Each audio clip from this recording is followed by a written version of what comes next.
sequência aqui no estudo do Evangelho, capítulo 1 ainda, não vim destruir a lei.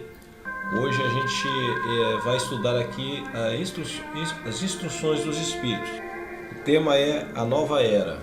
Então aqui no item 9, Deus é único e Moisés é o Espírito que ele enviou em missão para torná-lo conhecido, não só dos hebreus, como também dos povos pagãos. O povo hebreu foi um instrumento de que se serviu Deus para se revelar por Moisés e pelos profetas. E as vicissitudes por que passou esse povo destinavam-se a chamar a atenção geral e a fazer cair o véu que ocultava aos homens a divindade. Então, nesse primeiro parágrafo aqui, não é? Os Espíritos instruem sobre, falando de Deus e Moisés, né, e o Espírito que ele enviou em missão para torná-lo conhecido, né, não somente dos hebreus, né, mas também daqueles outros povos que eram pagãos, certo? Então Deus, para se revelar para Moisés pelos profetas, né, o povo hebreu foi um instrumento de que Deus se utilizou para que realmente pudesse acontecer essa revelação. O segundo parágrafo, os mandamentos de Deus, então aqueles 10 mandamentos, né, que Moisés apresentou ao povo hebreu, né, então dados por intermédio de Moisés, contém o germe da mais ampla moral cristã. Os comentários da Bíblia, porém, restringiam-lhe o sentido, porque, praticada em toda a sua pureza, não a teriam então compreendido. Mas nem por isso os 10 mandamentos de Deus deixavam de ser como um frontispício brilhante, ou seja, né, um farol destinado a clarear a estrada que a humanidade tinha de percorrer. Então foi talvez o primeiro código de leis da humanidade, né, os 10 mandamentos, certo? Apresentados por Moisés, enviados por Deus. A moral que Moisés ensinou era apropriada, olha que interessante, essa moral era apropriada ao estado de adiantamento em que se encontravam os povos, que ela se propunha regenerar, ou seja, aqueles povos estavam numa condição evolutiva tal que necessitavam desse tipo de leis, né, desses códigos de leis que eram os 10 mandamentos, certo? E esses povos semi-selvagens, quanto ao aperfeiçoamento da alma, não teriam compreendido que se pudesse adorar a Deus de outro modo que não por meio de holocaustos, nem que se devesse perdoar ao inimigo. Então isso era muito difícil para aquele entendimento, né? Para o entendimento daqueles povos, melhor dizendo, que era possível adorar a Deus sem precisar fazer sacrifícios humanos, né? E outros sacrifícios que eles faziam. E também a questão do perdoar um inimigo, era muito difícil para eles essa compreensão. Notável do ponto de vista da matéria e mesmo das artes e das ciências, a inteligência deles, muito atrasada, se achava em imoralidade. E não se houvera convertido sob o império de uma religião inteiramente espiritual. Era-lhes necessária uma representação semimaterial, qual a que apresentava então a religião hebraica. Os holocaustos lhes falavam aos sentidos, do mesmo passo que a ideia de Deus lhe falava ao espírito. O Cristo foi o iniciador da mais pura, da mais sublime moral, da moral evangélica cristã, que há de renovar o mundo, aproximar os homens e torná-los irmãos, que há de fazer brotar de todos os corações a caridade e o amor ao próximo, e estabelecer entre os humanos uma solidariedade comum, uma moral, enfim, que há de transformar a terra, tornando-a morada de espíritos superiores aos que hoje a habitam. É a lei de progresso, mais uma vez aqui a lei de progresso aparecendo, certo? É a lei de progresso. Vamos marcar aqui, ó.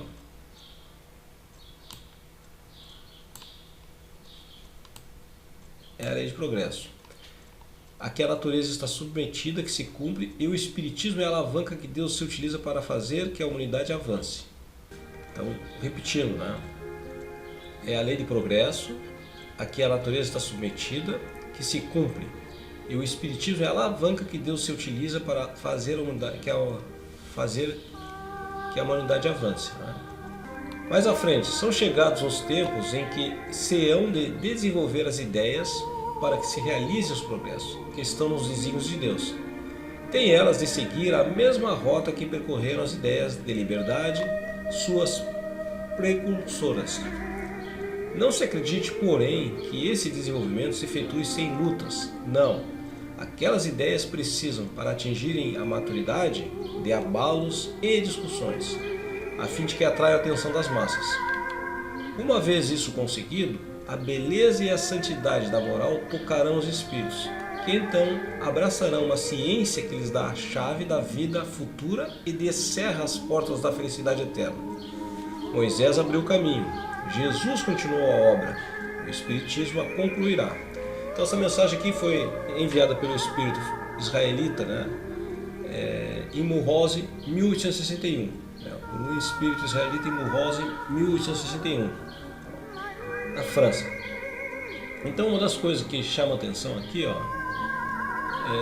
quando se fala dessas ideias de liberdade, essas ideias precursoras, que fala a fim de que atraiam a atenção das massas. É bom lembrar que quando Allan Kardec apresentou ao mundo as obras básicas, teve todo aquele episódio lá de Barcelona, da queima dos livros, e tudo aquilo, na verdade, serviu justamente para atrair a atenção das massas. Ao invés de encerrar ali precocemente a apresentação da nova doutrina, ao contrário, abriu o mundo o conhecimento da nova doutrina, através da queima das obras de Allan Kardec. No item 10, um dia Deus, em sua inesgotável caridade, permitiu que o homem visse a verdade varar as trevas. Esse dia foi o do advento do Cristo. Depois da luz viva, voltaram as trevas. Após alternativas de verdade e obscuridade, o mundo novamente se perdia. Então, semelhantemente aos profetas do Antigo Testamento, os Espíritos se puseram a falar e a vos advertir. O mundo está abalado em seus fundamentos. Reboará o trovão. Sede firmes. Mais à frente, o Espiritismo é a ordem divina. Vamos marcar aqui. O Espiritismo é a ordem divina, pois que se assenta nas próprias leis da natureza. E estáis certos de que tudo o que é de ordem divina tem grande e útil objetivo. O vosso mundo se perdia, a ciência desenvolvida à custa do que é de ordem moral, mas conduzindo-vos ao bem-estar material, redundava em proveito do espírito das trevas. Como sabeis, cristãos, o coração e o amor têm de caminhar unidos à ciência. O reino do Cristo, há passados que são 18 séculos e apesar do sangue de tantos mártires, ainda não veio. Cristãos, voltai para o Mestre que vos quer salvar. Tudo é fácil àquele que crê e ama. O amor o enche de inefável alegria. Sim, meus filhos, o mundo está abalado. Os bons espíritos vô-lo dizem sobejamente. Dobrai-vos a rajada que anuncia a tempestade, a fim de não seres derribados. Isto é, preparai-vos e não imiteis as virgens loucas, que foram apanhadas desprevenidas na chegada do esposo. A revolução que se apresta é antes moral do que material. Os grandes espíritos, mensageiros divinos, sopram a fé para que todos vós, obreiros esclarecidos e ardorosos, façais ouvir a vossa humilde, porquanto sois o grão de areia, mas sem grãos de areia não existiriam as montanhas. Assim, pois, que estas palavras, somos pequenos, careçam para vós de significação. A cada um a sua missão, a cada um o seu trabalho. Não constrói a formiga o edifício de sua república em imperceptíveis animálculos? Não elevam continentes? Começou a nova cruzada, apóstolos da paz universal, se que não de uma guerra, modernos São Bernardos, olhai e marchai para a frente. A lei dos mundos é a lei do progresso. Fénelon, Gautier, 1861. Então aqui, mais uma comunicação também de um outro espírito, Fénelon, que fala também sobre a lei dos mundos, a lei do progresso. Então, inevitavelmente, nós estamos avançando, não é? Não existe estagnação.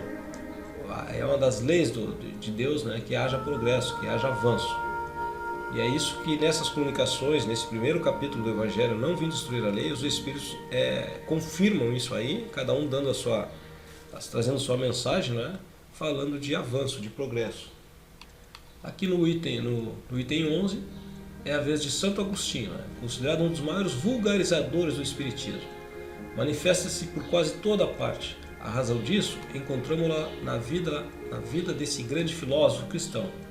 Pertence ele à vigorosa falange dos pais da Igreja, aos quais deve a cristandade seus mais sólidos esteios.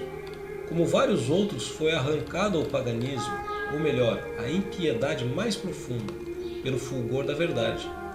Quando entregue aos maiores excessos, sentiu em sua alma aquela singular vibração que o fez voltar a si e compreender que a felicidade estava alhures, ou seja, distante, em outro lugar, que não nos prazeres enervantes e fugitivos.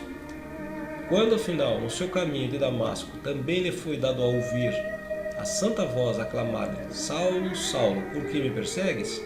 Exclamou: meu Deus, perdoai-me, creio, sou cristão. E desde então se tornou um dos mais fortes sustentáculos do Evangelho. Podem ler nas notáveis confissões que esse eminente espírito deixou as características e ao mesmo tempo proféticas palavras que proferiu. Depois da morte de Santa Mônica, estou convencido de que minha mãe me virá visitar e dar conselhos, revelando-me o que nos espera na vida futura. Olha só que interessante aqui o que Santo Agostinho fala em relação à mãe dele que havia desencarnado, né? Vou tentar marcar aqui.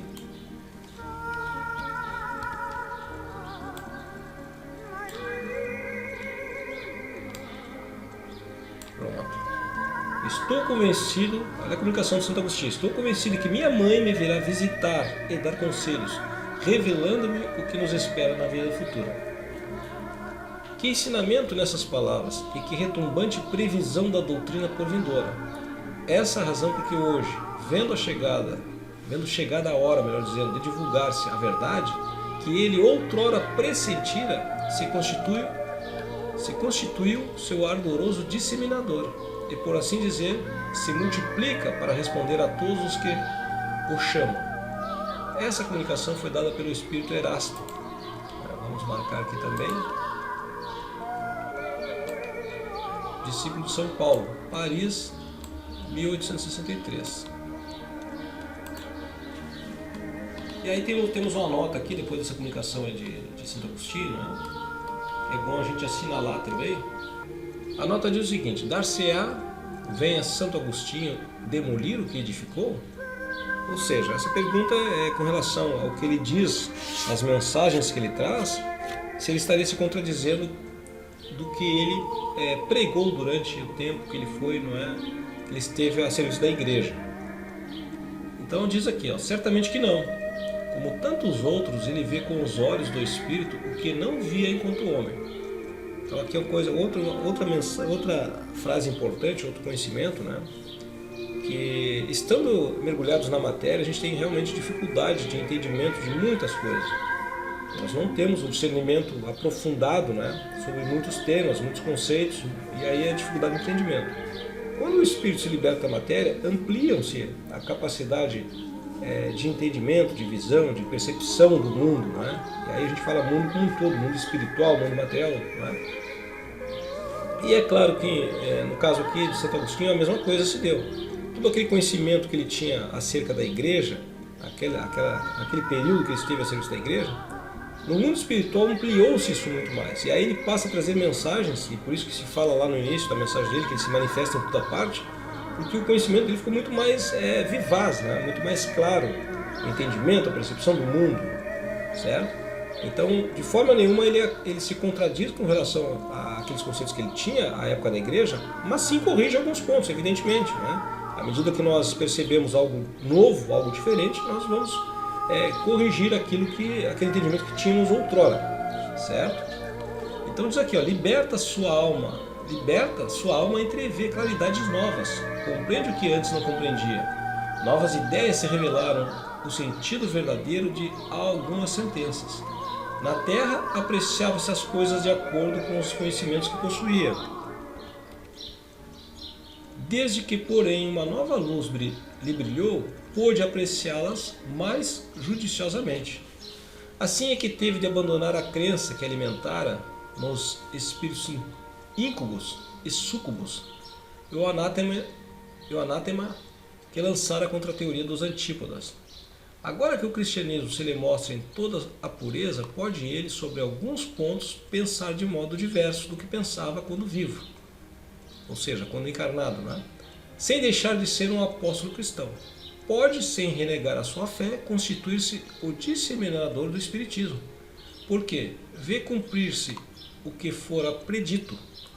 Proclamando-o na atualidade, outra coisa não faz senão conduzir-nos a uma interpretação mais acertada e lógica dos textos. O mesmo ocorre com outros espíritos que se encontram em posição análoga. Então, todos aqueles espíritos que passaram na igreja, seja na igreja católica, né, apostólica romana, como se fala, seja protestantismo e em outras religiões, no plano espiritual, obviamente, eles ampliam, como falamos antes, o entendimento, e eles vêm corrigir isso aí.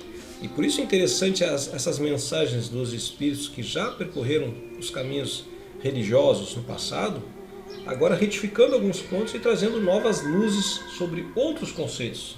Dessa forma, nós encerramos aqui o estudo do capítulo 1, Não Vim Destruir a Lei, certo? Com essas instruções dos espíritos, e fica aqui para o próximo vídeo, o início do estudo do capítulo 2, Meu Reino Não É Desse Mundo. Vamos já marcar aqui o estudo.